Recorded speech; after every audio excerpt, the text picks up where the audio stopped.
열왕기상 8장을 보시면 솔로몬이 하나님께 성전을 지은 이후에 하나님께 기도하는 장면이 나타납니다. 기도의 내용 중에 이런 내용이 있죠.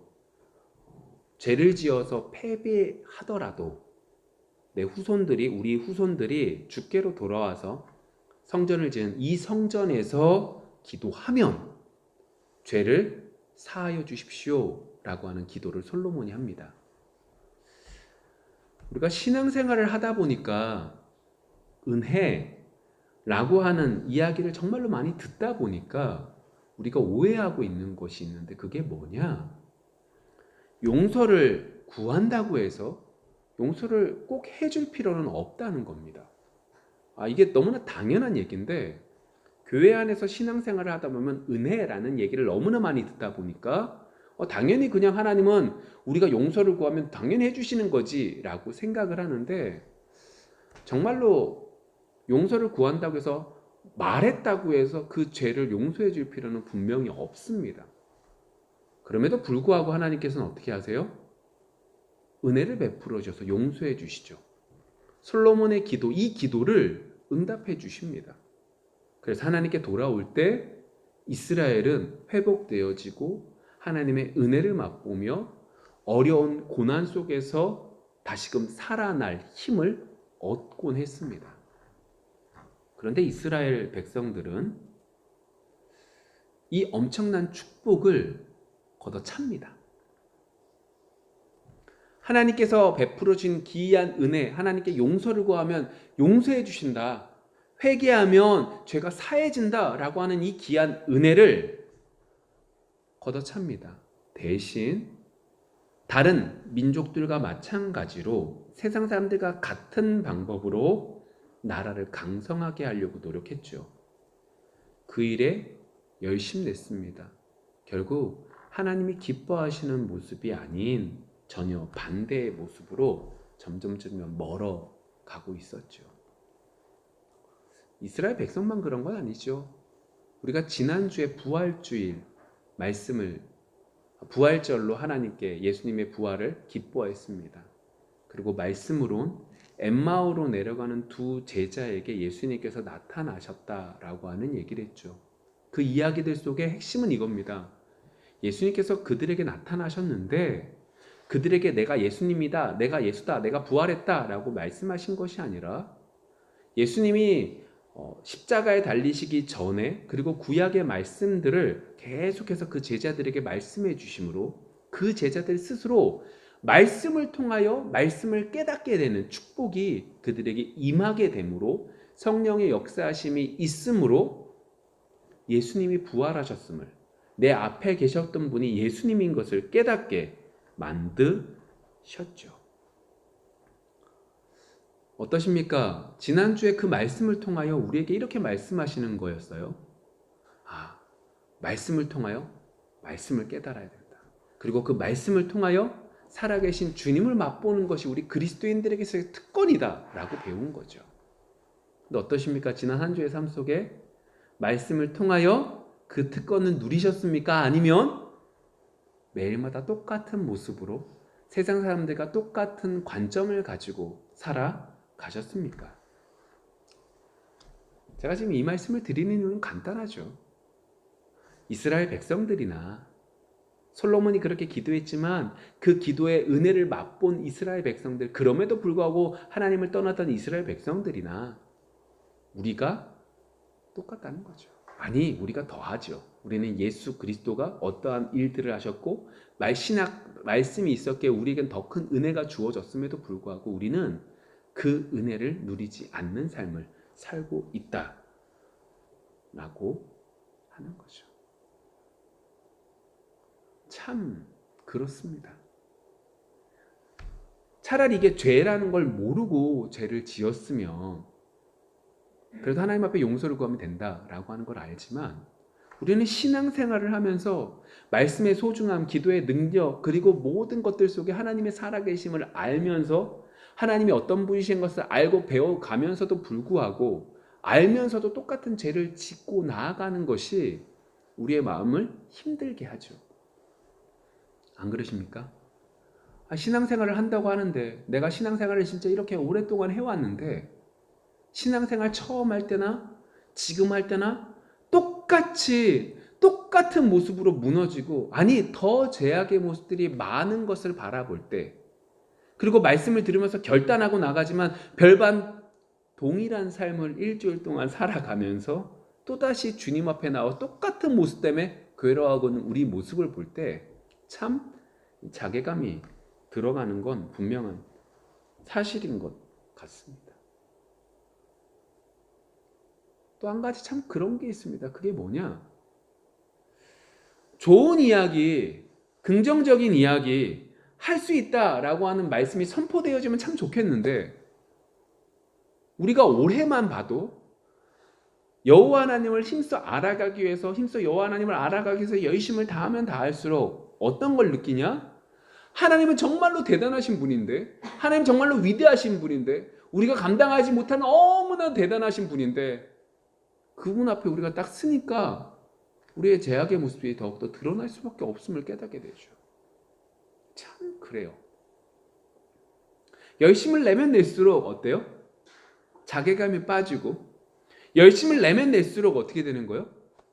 우리가 죄인의 정말로 바울이 얘기했던 내가 죄인의 개수다라고 말할 그것보다 훨씬 더 큰 죄인이라는 것을 느낄 수밖에 없다는 거죠. 그게 신앙생활인 듯합니다. 근데 여러분 보세요.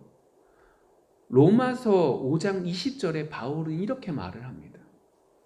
내가 이렇게 자괴감에 빠지고 내가 이렇게 괴로운 것이 이게 올바른 것인가? 이게 진짜 신앙생활인가? 즐겁고 행복한 게 신앙생활 같은데 딴 사람들이 그렇게 살아가는 것 같은데 맨날 이렇게 죄인이란 것만 말하고 있는 우리가 올바른 건가? 라는 생각이 들어가는데 로마서 5장 20절에 이렇게 말한다는 거예요. 같이 읽었으면 좋겠습니다. 이 말씀 같이 볼까요? 시작. 율법이 들어온 것은 범죄를 더하게 하려 함이라. 그러나 죄가 더한 곳에 은혜가 더욱 넘쳤나니. 로마서 5장 20절의 말씀 속에 율법이 들어온 것은 범죄를 더하게 하려 함이라. 그러나 죄가 더한 곳에 은혜가 넘쳤다라고 말하죠. 여러분, 죄악이 더한 곳에 은혜가 더 있습니다. 그래서 우리 죄를 더 지읍시다 이 얘기를 하고 있는 게 아닙니다. 우리가 말씀을 통해서 죄인인 것을 깨달으면 깨달을수록 어떻게 해요? 하나님의 더 큰 은혜가 우리에게 부어지게 되는 거죠. 그런 면에서 생각해 보시면 바울이 내가 죄인 중에 괴수다 이 말은 자기를 의도적으로 낮추는구나 그런 관점으로 보시면 안 됩니다. 어떤 거예요? 내가 죄인 중에 괴수구나. 나에게 더 큰 은혜가 있구나. 더 큰 은혜가 주어지는구나 라는 걸 바울은 분명히 알았기에 그 고백을 할 수 있는 거죠. 오늘 그러한 관점 속에서 오늘 이 예레미야서 말씀을 보기를 원합니다. 그리고 그 속에서 오늘 제목과 같이 하나님의 새로운 이름에 대해서 배우기를 원합니다. 더 나아가서 우리가 오늘 찬양했어요. 35장과 그리고 420장, 38장과 290장을 찬양했는데 첫 번째 찬양은 예수가 우리의 왕이라고 고백합니다. 두 번째 찬양 290장에 어떻게 해요? 우리가 늘 배반을 한다는 거죠. 이 두 가지가 오늘 말씀 속에서 하나님의 새로운 이름으로 주어지면서 우리에게 어떻게 역사하시는지 살펴보기를 원합니다. 오늘 성경에 나오고 있는 이 예레미야가 살고 있었던 이 시대는 시대적으로 상당히 힘든 시대입니다. 유다라고 하는 남쪽에 있는 그 유다만 남아있었고 이 유다가 어떻게 해요? 바벨론이라고 하는 나라 가운데 그 나라에 멸망당하기 일보 직전이라는 거죠. 여러 가지 부분들 속에서 많이 혼란스러운 시기입니다. 근데 성경만을 보면 이 시대 속에서 그 시대에 있었던 왕들이 너무너무 무능하다라고 하는 것으로 표현되다 보니까 단순하게 그렇게만 보는데 한번 생각을 해보세요. 여러분들이 왕입니다. 근데 여러분들이 왕인데 우리나라가 진짜 풍전등화예요. 왕으로서 우리나라를 다시금 회복시키려고 노력을 분명히 하겠죠. 그러지 않았을까요? 그들도 열심을 최선을 다했을 것입니다. 그들은 그 시대에 있었던 그 지도자들은 나라를 지키기 위해서 정말 최선을 다했어요. 어떤 일들을 했죠? 있는 대로 무기를 만들어내고 사가지고 오려고 노력했을 것입니다.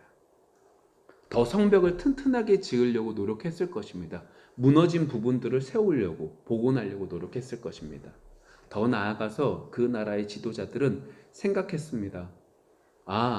우리나라를 지금 멸망시키려고 하는 저 바벨론을 상대하기 위해서 내가 힘이 없으니 밑에 쪽에 있는 이 애굽의 도움을 받아서, 이 애굽이란 나라도 강대국이고 지금 바벨론과 겨루고 있으니까 내가 이 애굽의 편을 들면 함부로 이 바벨론이란 나라가 우리를 괴롭히지 않겠지라고 생각했습니다. 일반적으로 당연한 거고, 그리고 일반적으로 옳은 방법일 수 있습니다. 왜요? 무기가 있어야지 싸우잖아요. 성벽이 있어야지 조금 더 든든하게 지켜낼 수 있잖아요. 다른 강대국을 둠으로 싸움 속에서 버텨낼 수 있는 힘, 원조받을 수 있는 힘을 가질 수 있는 거잖아요. 그런 면에서 유다의 그 풍전등화의 그 시대 속에 그 지도자들은 최선을 다했습니다. 그런데 여러분, 우리는 그리스도인입니다. 이 유다라고 하는 나라 속의 특수성은 하나님의 백성이라는 거죠. 하나님의 백성, 우리 그리스도인들에게 있어서 중요한 것은 좀 전에 말했던 이것들이 무조건 잘못된 겁니다 라고 말하고 있는 게 아닙니다. 그것이 옳은 것이 아닐 수 있다라고 하는 것을 말씀드리는 거죠. 더 정확하게요, 무기를 만들고 성벽을 방제하지 말라는 말이 아니라 그것보다 더 중요한 것을 놓치면 우리 믿는 그리스도인들은 어떻게 된다는 거예요? 모든 것들을 다 잃는다라고 하는 것이죠. 무기를 많이 만들어도 하나님 앞에 올바로 서 있지 않는다면 아무리 많다 할지라도 나라는 망하게 된다라고 말씀을 드리는 겁니다. 예레미야 시대의 문제점이 뭐냐? 서론에 말했던 것처럼 솔로몬의 기도, 그 은혜, 그 축복을 귀중하게 여기지 않고 인간적인 방법으로 이 나라를 유지하기 위해 몸부림친 것, 그것이 그들에게 있어서 문제점인 거죠. 무기를 많이 만들었고 애굽의 편을 들었다. 그건 현상적인 거예요. 그 현상적인 것보다 더 근본적인 하나님 앞에 이 귀한 축복도 누리지 못한 것이 문제가 되었다라고 하는 거죠. 그렇다면 왜 이들이 이렇게 되었을까요? 왜 그들이 이렇게 좋은 축복의 귀한 말씀도 있었고 이건 너무나 든든한 거예요. 너 용서를 하나님 앞에 이 성전에 나와서 기도하면 용서해 줄게, 너무나 큰 축복이거든요. 근데 이 축복을 하찮게 여긴 이들이 왜 이렇게 됐느냐라고 하는 거죠. 9절의 말씀을 볼까요? 이렇게 쓰여져 있습니다. 선지자들에 대한 말씀이라 내 마음이 상하며 내 모든 뼈가 떨리며 내가 취한 사람 같으며 포도주에 잡힌 사람 같으니 이는 여호와와 그 거룩한 말씀 때문이라. 지금 이 말씀은 선지자들에 대한 이야기들을 하는, 선지자들에 대한 이야기들이 아니라 이제 예레미야가 말씀을 받은 부분에 대한 얘기를 하는 거예요. 볼게요. 예레미야가 말씀을 받았어요. 그랬더니 어떠한 현상이 나타나냐? 뼈가 떨려요. 취한 사람 같아요. 포도주에 잡힌 사람 같아요. 정말 무서움, 두려움 속에 빠져요. 왜요? 여호와와 그 거룩한 말씀이 예레미야에게 딱 받아들여지니까 내가 그냥 우리가 있을 땐 무기가 많아져요. 성벽이 튼튼해져요. 우리 뒤에 든든한 백이 있어요. 그러면 괜찮은 줄 알았는데 이게 아니었어요. 말씀을 보고 하나님 앞에 딱 쓰니까 두려운 거예요. 이게 아무 의미가 없는 거예요. 이것보다 더 귀중한 것이 있었는데 그 귀중한 것들을 놓치고 있는 거죠. 너무너무 두려운 거예요. 그 두려운 모습이 오늘 9절의 모습 속에서 나타나는 거죠. 근데 여러분 보세요. 이러한 예레미야와 같은 이러한 모습을 그 유다 사람들이 가지고 있었을까요? 그 부분에 있어서 문제가 생긴 거예요. 볼게요. 10절 말씀 이렇게 되어져 있습니다. 이 땅에 간음하는 자가 가득하도다. 저주로 말미암아 땅이 슬퍼하며 광야의 초장들이 마르나니 그들의 행위가 악하고 힘쓰는 것이 정직하지 못함이로다. 자, 예레미야는요 여호와와 거룩하신 하나님의 말씀을 받아서 두려워 떨고 있는데 그 시대에 살고 있었던 이 예루살렘에 있었던 사람들은 그렇지 않았던 거예요. 하나님을 두려워하지 않은 그 모습 속에 가장 먼저 등장하는 게 뭐냐? 성적인 타락이에요. 여러분, 어떤 큰 도시가 멸망할 때 가장 먼저 등장하는 게 성적인 타락이에요. 그리고 그 타락 속에서 모든 것들이 완전히 무너져 내리죠. 그 속에서 오늘 10절에 말하고 있는 이 모습 속에 첫 번째 간음이 가득하대요. 어디 땅이에요? 이 예루살렘 땅이에요.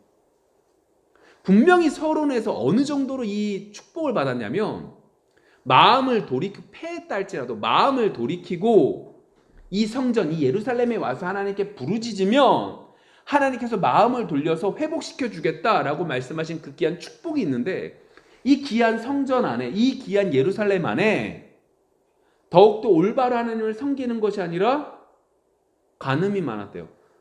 망하는 가장 먼저 시작되는 성적인 타락이 그 속에 가득하게 되었다라고 말하고 있는 거죠.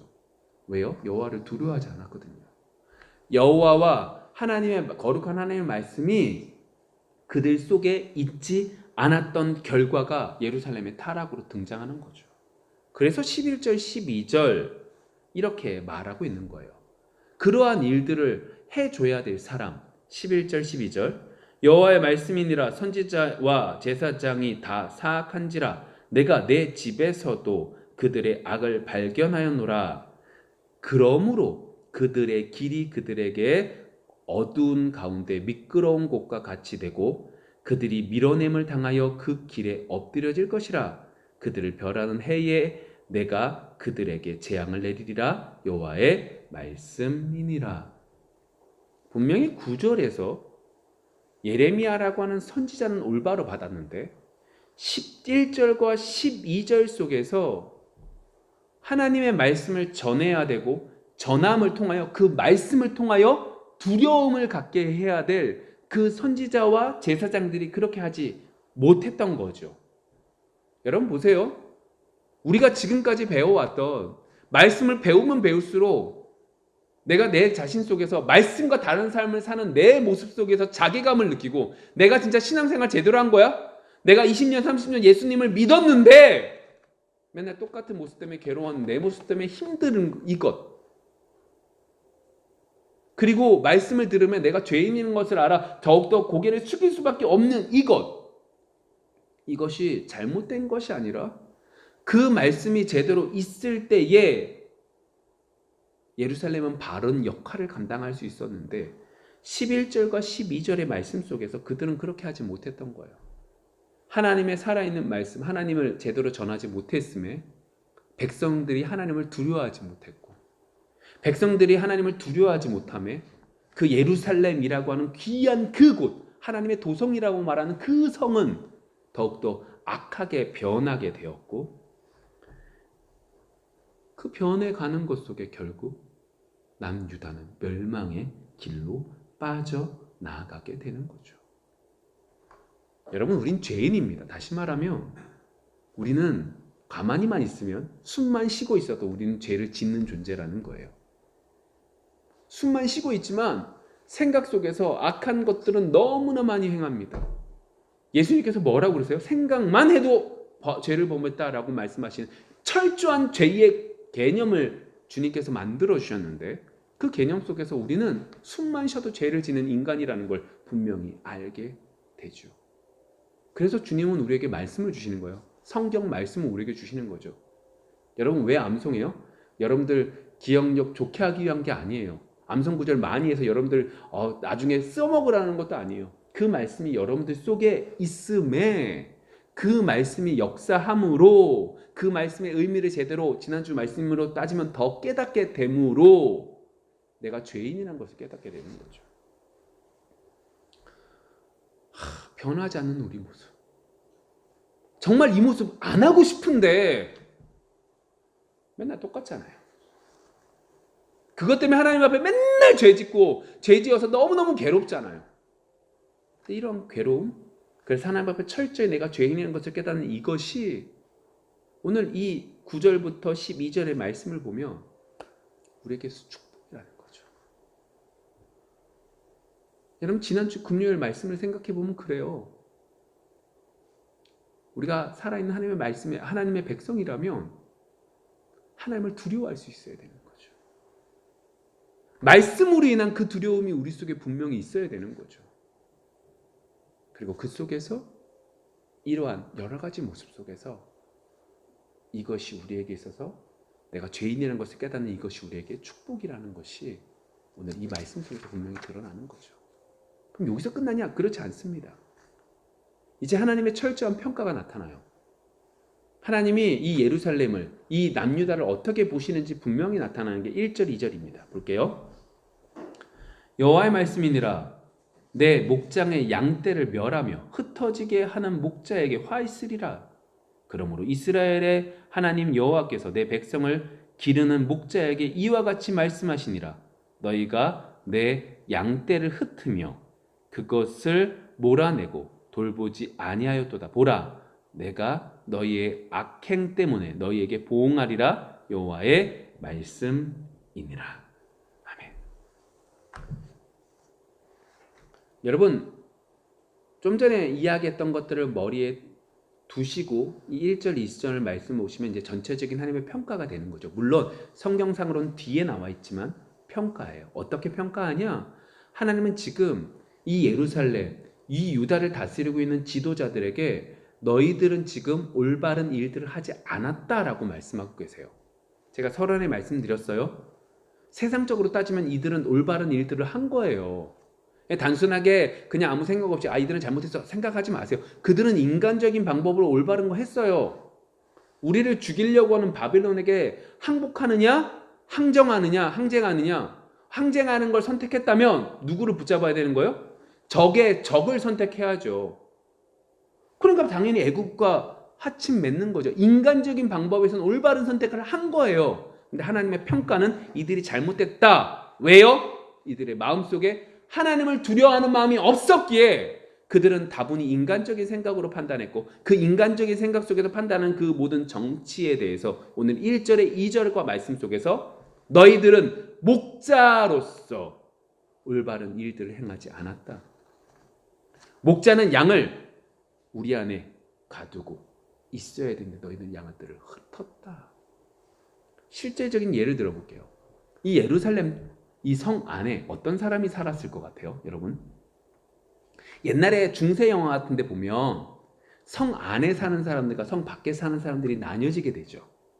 우리나라도 마찬가지잖아요. 한양이나 뭐 여러 가지 성 안에 사는 사람들과 밖에 사는 사람들이 나뉘어져요. 어떻게 나뉘어져요? 예를 들어서 가난한 사람, 힘없는 사람들이 성 안에 살고 돈 있고 힘 있는 사람들이 바깥에 삽니까? 아니죠.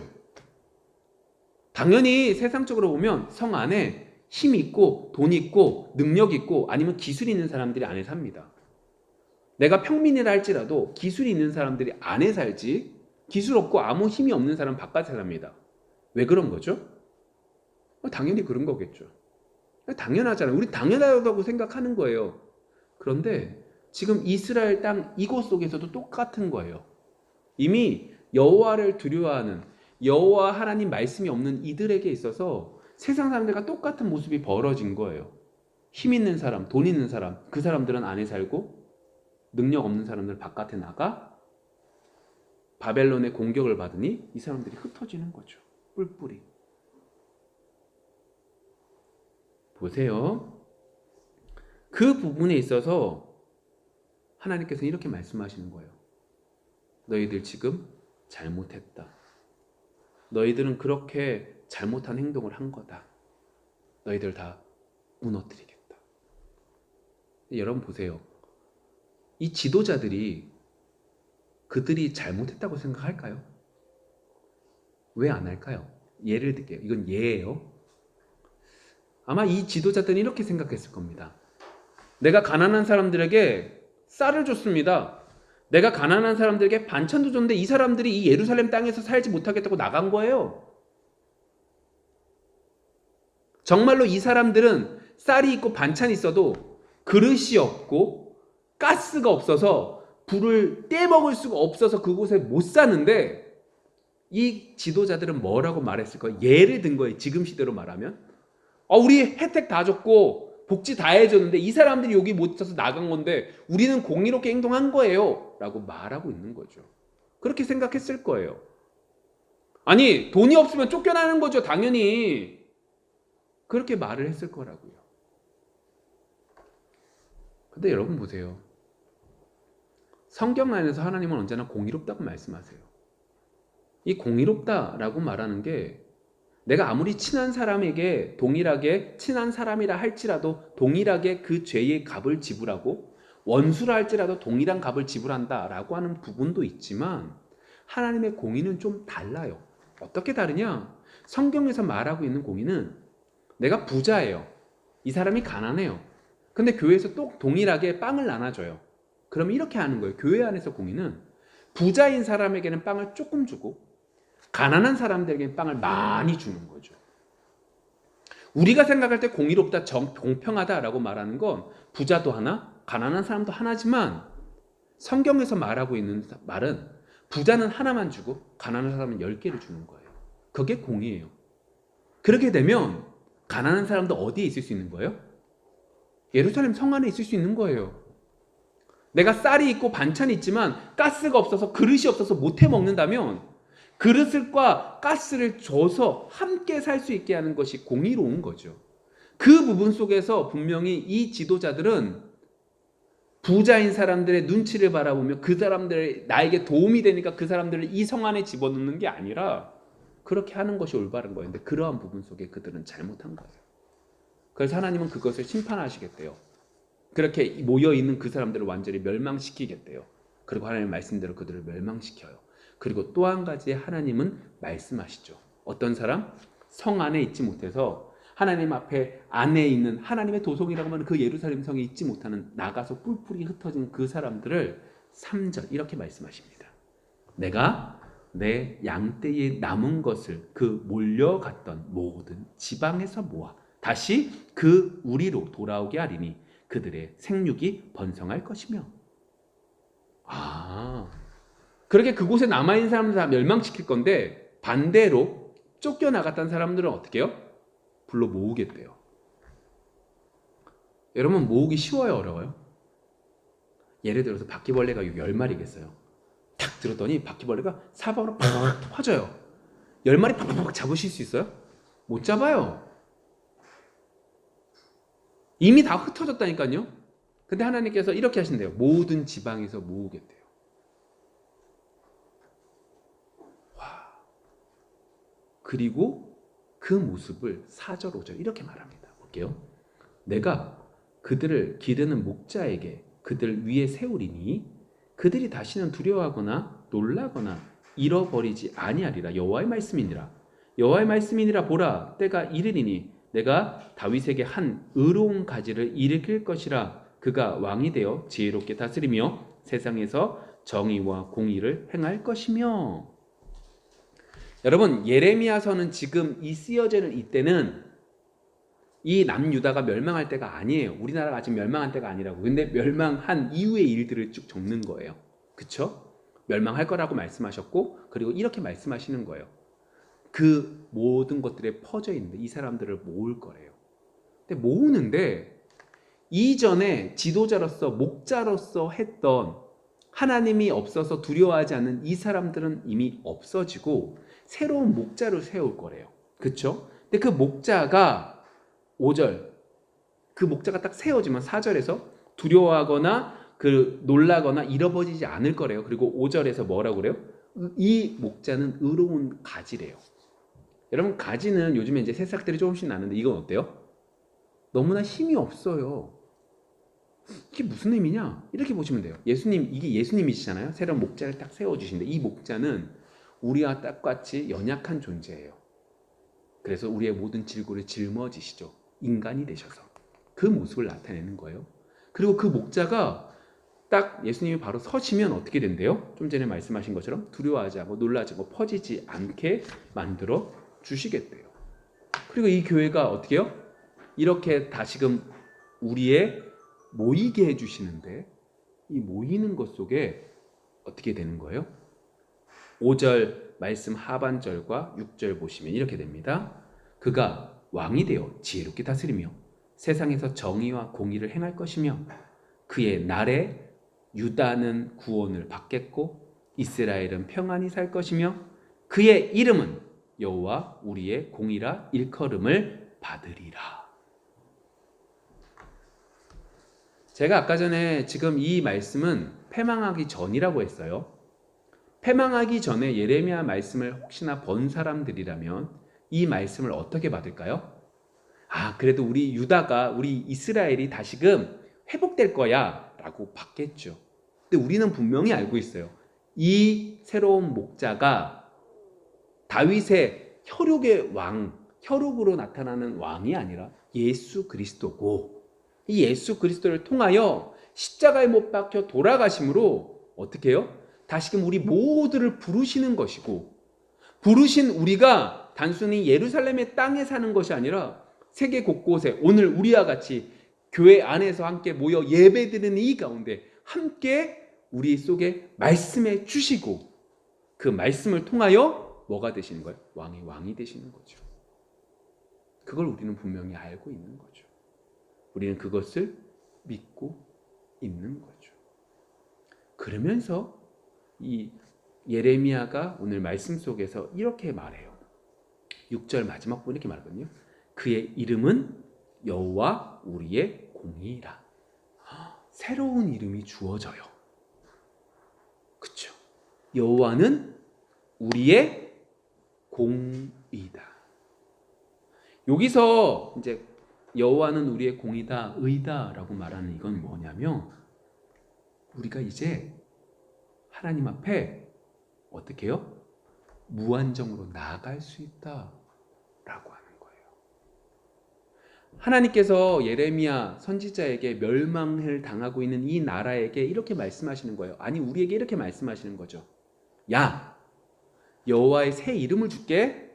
이게 뭐냐? 여호와 체데카누인데, 이게 여호와는 우리의 공이다라고 말하는 게 여호와 체데카누인데, 이 말씀을 주시면서 이 말을 하는 거예요. 너희들 이제부터 나에게 무한정으로 나올 수 있다. 여호와께서 새 이름을 주신 거예요. 예수님을 통하여 너희들 나한테 무한정으로 나올 수 있어. 왜요? 예수님이 십자가에 못 박혀 돌아가심으로, 예수님이 화목 제물이 되심으로, 속건제가 되심으로 우리가 하나님의 양자가 되고, 그리고 우리가 어떻게 해요? 하나님 앞에 담대히 아들로서 나아갈 수 있다고요. 우리의 죄를 기억하시는 것이 아니라 예수님의 십자가의 보혈의 피를 보심으로 우리를 담대히 받아주시겠다고요. 그 축복이, 그 은혜가 주어지는 거죠. 어떤 사람들에게요? 여호와와 하나님과 하나님을 두려워하는, 하나님의 말씀 속에서 두려워하는 그들에게 하나님은 이 축복을, 새 이름을 부어 주시는 거죠. 말씀을 좀 정리해 볼게요. 우리는 하나님의 말씀을 통해서 배우면 배울수록 뭘 느끼냐? 우리의 죄악들의 모습을 보게 되고, 그리고 하나님 앞에 엎드릴 수밖에 없음을 깨닫게 됩니다. 자괴감도 들고 괴롭고 신앙생활하는 것이, 그 괴로움 속에서 내가 지금 올바른가? 라고 하는 여러 고민들이 있게 되죠. 때때로 그게 힘들어요. 너무너무 힘들 때가 있어요. 그런데 오늘 말씀을 우리는 기억해야 돼요. 말씀을 두려워하지 않았던 이스라엘 백성들은 결국 하나님의 도성이라고 말하는 그 예루살렘에 있었음에도 불구하고 함께 멸망해요. 그리고 그때 그렇게 퍼져 있었던, 먼저 가나안에서 그 예루살렘 도성에 있지 못한 많은 사람들, 퍼져갔던 그 사람들에게 오늘 하나님께서는 이렇게 말씀하신 거죠. 여호와 체데카누, 새로운 이름을 주신 거예요. 여호와는 우리의 공의다.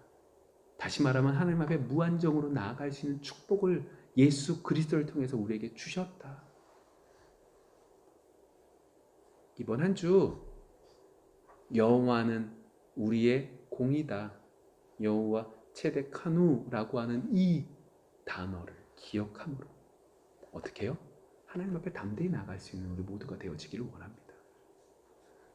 자괴감이 드러나는 게 당연해요. 그렇지만 거기에 멈춰 있는 것이 아니라 하나님께 담대히 나아갈 수 있는 귀한 한 주가 되어 하나님의 새로운 이름을 더욱더 마음에 새길 수 있는 우리 모두가 되어지기를 소망합니다. 기도하겠습니다.